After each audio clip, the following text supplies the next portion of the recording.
Bismillahirrahmanirrahim. Assalamualaikum warahmatullahi wabarakatuh. Innal hamdalillah nahmaduhu wa nasta'inuhu wa nastaghfir wa na'udzu billahi min shururi anfusina wa min sayyiati a'malina. May yahdihillahu fala mudilla lahu wa may yudlilhu fala hadiya lahu. Asyhadu an la ilaha illallah wahdahu la syarika lahu wa asyhadu anna Muhammadan abduhu wa rasuluh la nabiyya ba'da.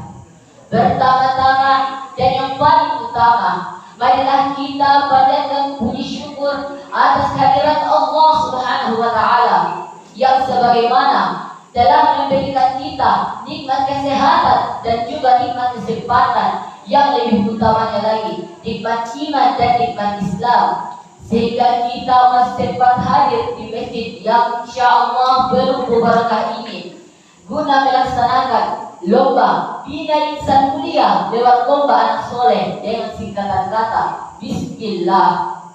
Salawat serta salam tak lupa pula kita iringkan kepada junjungan Nabi kita Nabiullah Muhammad SAW, Nabi yang terakhir yang membawa kita dari zaman kegelapan menuju zaman yang terang benderang, atau yang biasa kita sebut sebagai minaz zulumati ilan nur au ila siratil mustaqim. Pada kesempatan kali ini, izinkan saya membawakan ceramah yang berjudul Ramadan penuh berkah dan ampunan, dengan juri yang terhormat serta hadirin wal hadirat yang dirahmati Allah Subhanahu wa taala.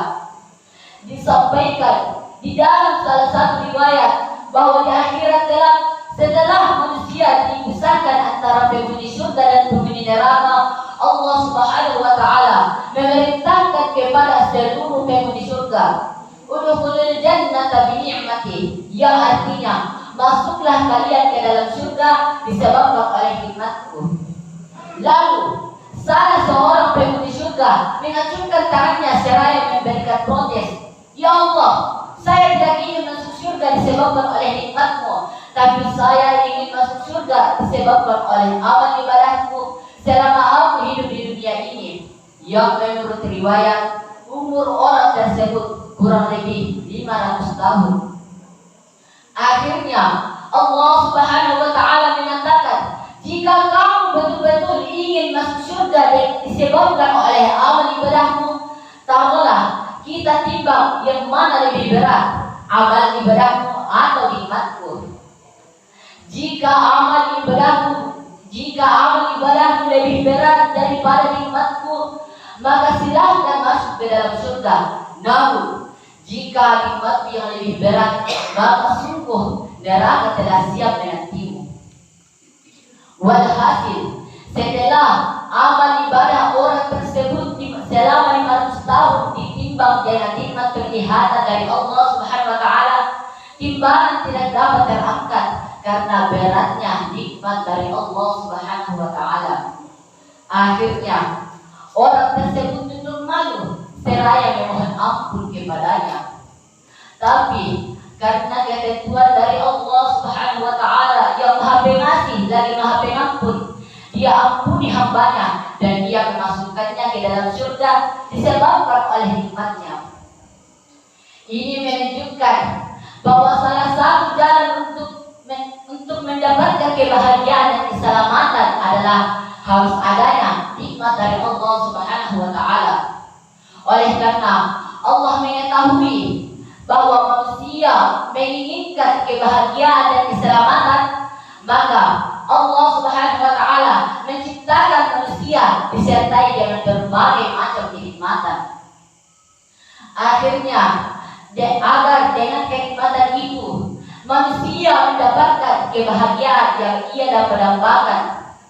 Dan salah satu nikmat yang diberikan Allah Subhanahu wa taala kepada kita adalah dengan adanya bulan suci Ramadan, bulan penuh berkah dan bulan penuh ampunan. Bulan di mana Allah Subhanahu wa taala melipat gandakan pahala dari setiap orang yang melakukan kebaikan dan mengampuni segala dosa bagi orang-orang yang memohon ampun kepadanya. Dewan yang terhormat serta hadirin wal hadirat yang dirahmati Allah Subhanahu wa taala. Oleh karena bulan Ramadan adalah sebuah kenikmatan, maka mari kita mengisinya dengan melakukan berbagai macam ibadah. Apakah itu amal ibadah fardu maupun ibadah sunnah. Yang kita harapkan semoga Allah Subhanahu wa taala melipat gandakan pahala yang kita telah diberikan olehnya. Sebagaimana firman Allah Subhanahu wa taala, la in syakartum wa la azidannakum la in kafartum inna adzabi lasyadid. Ya artinya, jika kalian bersyukur, aku akan tambahkan nikmatku. Namun jika kalian ingkar, maka sungguh siksaku amatlah pedih. Di antara amal yang paling baik kita amalkan di dalam bulan suci Ramadan adalah membaca Al-Quran.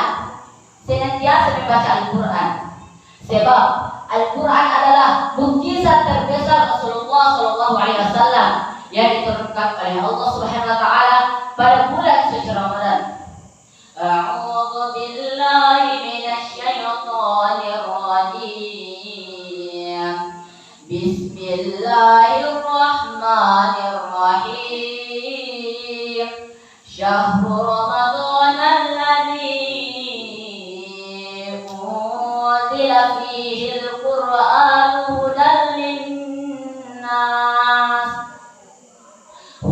lin-nas wa bayyinatin minal huda wal furqan. Yang artinya, bulan Ramadan adalah bulan di mana Allah Subhanahu wa taala menurunkan Al-Qur'an sebagai petunjuk dan pembenar, dan yang dapat membedakan antara yang benar dan yang batil.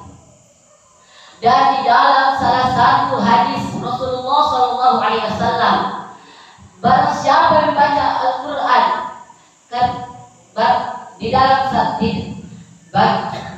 salah satu hadisnya bahwa Rasulullah SAW bersabda, barang siapa yang membaca Al-Quran dengan ikhlas dan pada hamba, barang siapa yang membaca Al-Quran itu akan menjadi syafaat di hari kiamat nanti. Itulah sebabnya kita sangat dianjurkan untuk senantiasa membaca Al-Quran di dalam bulan suci Ramadan. Dan yang kedua adalah amal yang paling baik kita amalkan di dalam bulan suci Ramadan adalah memperbanyak istighfar dan tobat kepada Allah Subhanahu wa taala. Sebab manusia adalah makhluk yang tak luput dari kesalahan dan dosa, sehingga Allah Subhanahu wa taala menciptakan bulan Ramadan sebagai bulan ampunan bagi orang-orang yang mau memohon ampun kepadanya. Apalagi di bulan ini Allah Subhanahu wa taala mewajibkan kita berpuasa, yaitu dengan kita berpuasa itu dapat menjadi penghapus noda dan dosa, sebagaimana sabda Rasulullah SAW, "Man shoma Ramadana imanan wa ihtisaban ghufira lahu ma taqaddama min dhanbihi." Yang artinya, barang siapa yang berpuasa di bulan suci Ramadan dengan iman dan mengharapkan ridha Allah Subhanahu wa taala, maka akan diampuni dosanya yang telah berlalu. Itulah kita diajarkan sebuah doa, Allahumma ja'al Ramadana kafaratan li dzunubina, yang artinya, ya Allah, jadikanlah bulan Ramadan ini sebagai penghapus atas segala dosa-dosa kami. Dewan Juri yang terhormat serta hadirin wal hadirat yang dirahmati Allah Subhanahu wa taala. Demikianlah ceramah yang dapat saya sampaikan. Kurang dan lebihnya mohon dimaafkan. Jika ada kata-kata yang salah, itu datangnya dari saya sendiri, karena saya adalah manusia biasa yang tak luput dari kesalahan. Dan jika ada kata-kata yang benar, itu datangnya dari Allah Subhanahu wa taala. Dan saya akhiri dengan mengucapkan wallahu waliyul muttaqin, tsumma assalamu